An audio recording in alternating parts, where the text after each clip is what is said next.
अगर सच सामने आ जाए तो क्या दुनिया बदल जाएगी, या हम बस 2 दिन ट्रेंड चलाकर फिर अगले स्कैंडल की तरफ बढ़ जाएंगे। एप्स्टीन फाइल, एक नाम जो अब सिर्फ एक व्यक्ति का नहीं रहा, वो एक आईना बन चुका है। एक ऐसा आईना जिसमें हम सिर्फ अपराध नहीं देखते, बल्कि सत्ता, पैसा, मीडिया और हमारी अपनी चुप्पी भी देख सकते हैं। जेफरी एप्स्टीन, एक इंसान जो आधिकारिक तौर पर एक फाइनेंसर था, लेकिन उसके संपर्कों की लिस्ट में राजनीति, बिजनेस, रॉयल फैमिली, वैज्ञानिक, सेलिब्रिटी, दुनिया के सबसे सम्मानित नाम थे। गिस्लैन मैक्सवेल उसकी सहयोगी थी जिसे सजा मिली। पर क्या सजा से कहानी पूरी हो जाती है?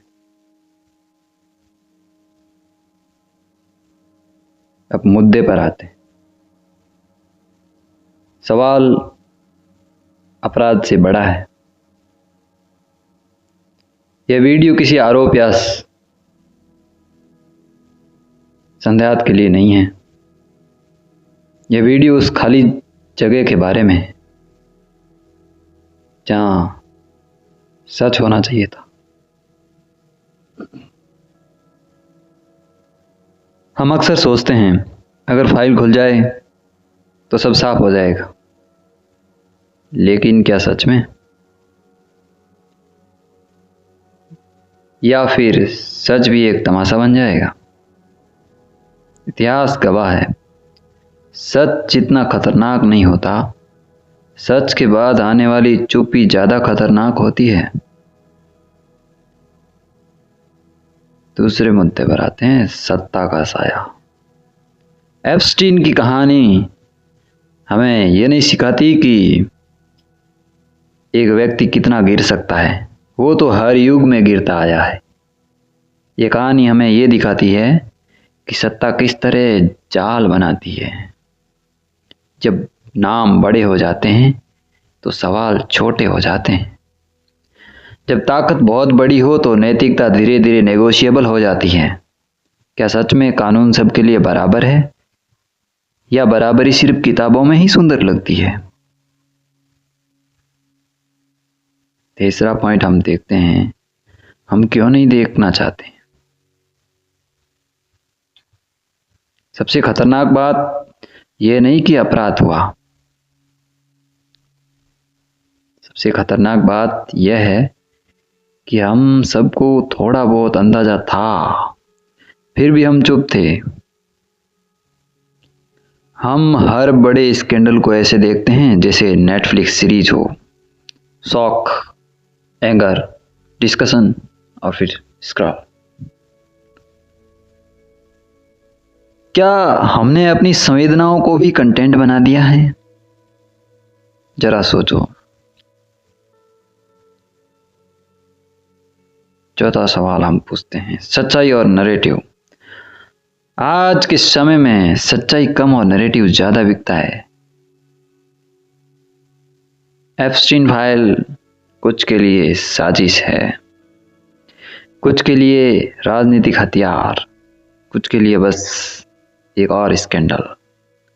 पर क्या हमने कभी रुककर सोचा कि अगर सच सामने भी आ जाए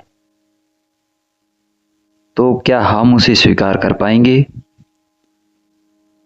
क्योंकि सच अक्सर हमारे हीरो को गिरा देता है और हम अपने हीरो को गिरते देखना नहीं चाहते।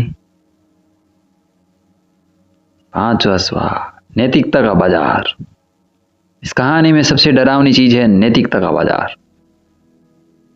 जहां इज्जत खरीदी जाती है, जहां इमेज, रेपुटेशन, प्यास, वो सब ढाल बन जाते हैं।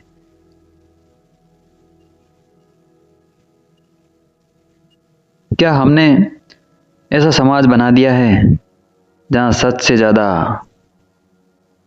मायने रखता है किसके खिलाफ हैं। अगर आरोपी छोटा हो तो हम तुरंत गुस्से में भर जाते हैं, अगर नाम बड़ा हो तो हम पहले सोचते हैं शायद कोई साजिश होगी। सोचो जरा। मेरा 6वां पॉइंट है, असली फाइल कहाँ है। शायद असली एप्स्टीन फाइल किसी सरकारी तिजोरी में नहीं है, शायद वो हमारे अंदर है। हम किसे फॉलो करते हैं, किसे आइडियल बनाते हैं, किसके लिए आंख बंद कर लेते हैं।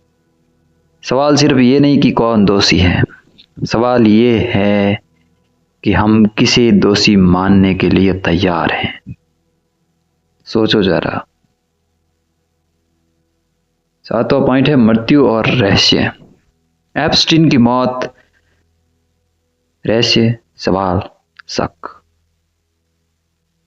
लेकिन एक बात तय है, जब सच्चाई मरती है तो विश्वास भी मरता है, और जब विश्वास मरता है तो समाज सिर्फ नियमों से चलता है, सम्मान से नहीं।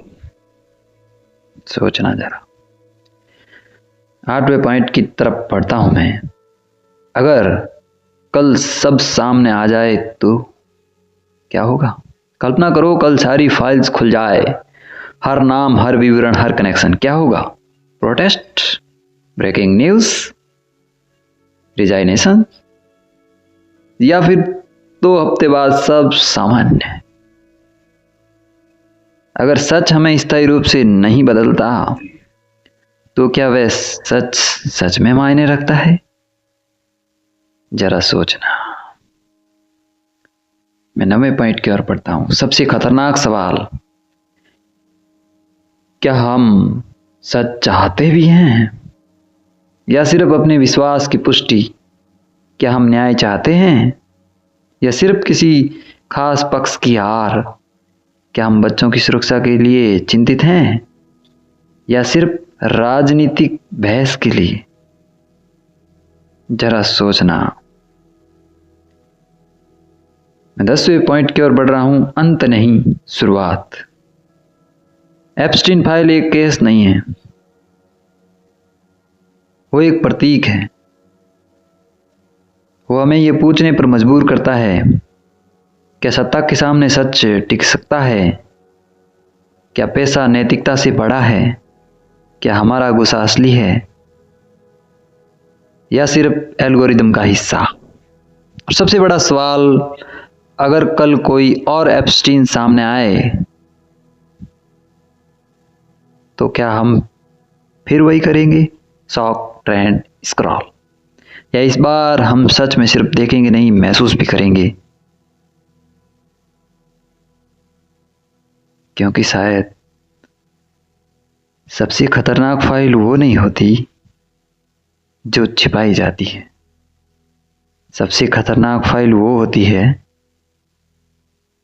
जिसे हम खोलना ही नहीं चाहते।